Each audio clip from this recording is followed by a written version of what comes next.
Hi everyone, my name is Jill and I made this video today for those of you who's applying for a Schengen visa. So on this video, you will be able to know what are the basic requirements for you to be able to have a Schengen visa under sponsorship.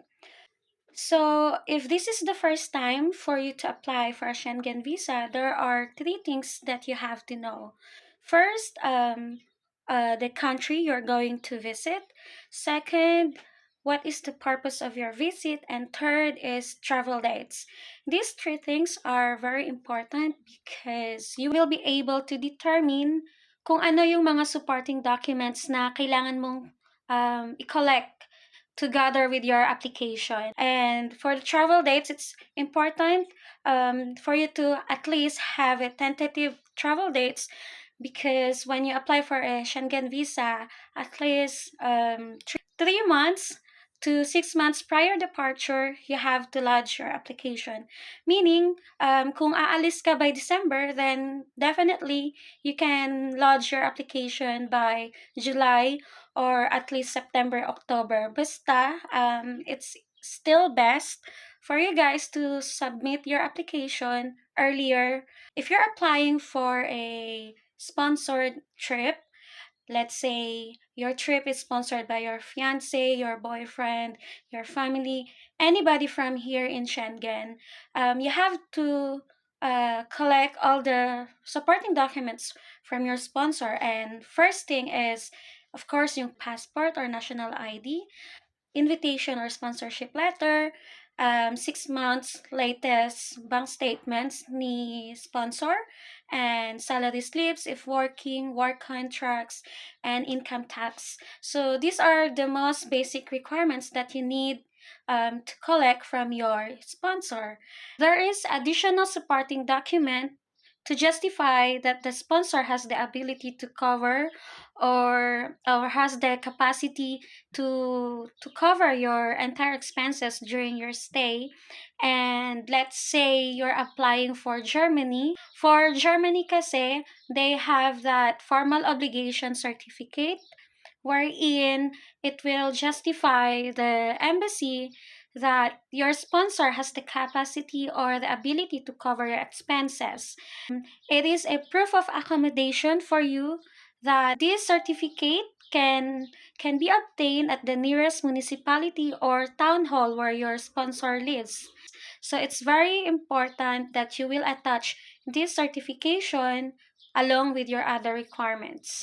This time, you have to ready your proof of ties documents as well, because by doing a Schengen visa, it's not just about who will be funding your trip, but also you have a solid proof that you have a life in the Philippines, that you have enough proof of ties from the Philippines that you can submit for this application, okay? Because it's important for the embassy to know that you have the reason or you have a life in the Philippines in order for you to be able to justify that you have the means to go back. So with these documentations, it will give you a higher chance of approval as well.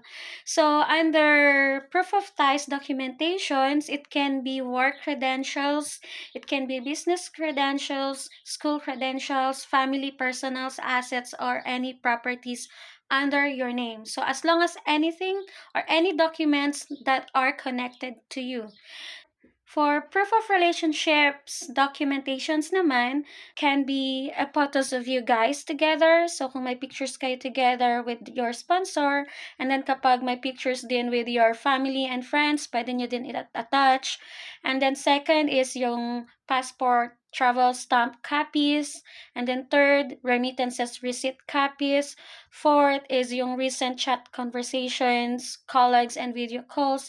And then fifth, and optional, so gift pictures kung may mga pinadala siyang gift sa'yo and then you have a photos of this, then you can submit this. Pero hindi naman talaga to siya very important.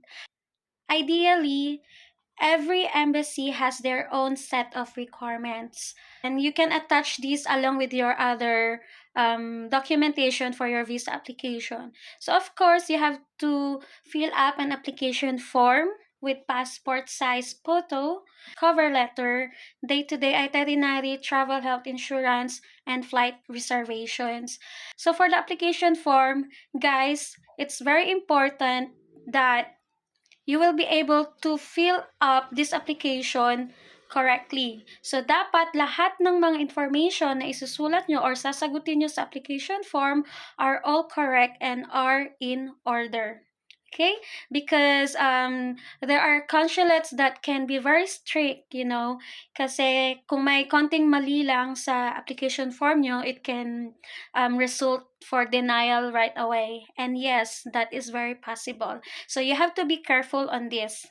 And for the cover letter, hindi man to siya kasama talaga sa checklist ng bawat embassy, but it is still important or it's still essential for you to submit this. Kasi if you're applying for a short stay visa, normally wala talagang interview. So with this cover letter, it will modify your application. It will give you a higher chance of approval as well because by this letter, kasi nakasulat dyan yung information mo, the purpose of your visit, kung kanino mo sinasubmit yung application, and how will you be able to fund yourself here in Europe, sino magko-cover ng expenses mo. So everything has to be written on the cover letter. It is still advisable to submit a cover letter. And then for the day-to-day itinerary naman, for this, most consulates, especially if you're applying for a visitor visa, they really require, like for example for France, so kailangan mayroon ka talagang day-to-day itinerary din. So kahit yung pinaka-summary lang ng stay mo dito is already okay.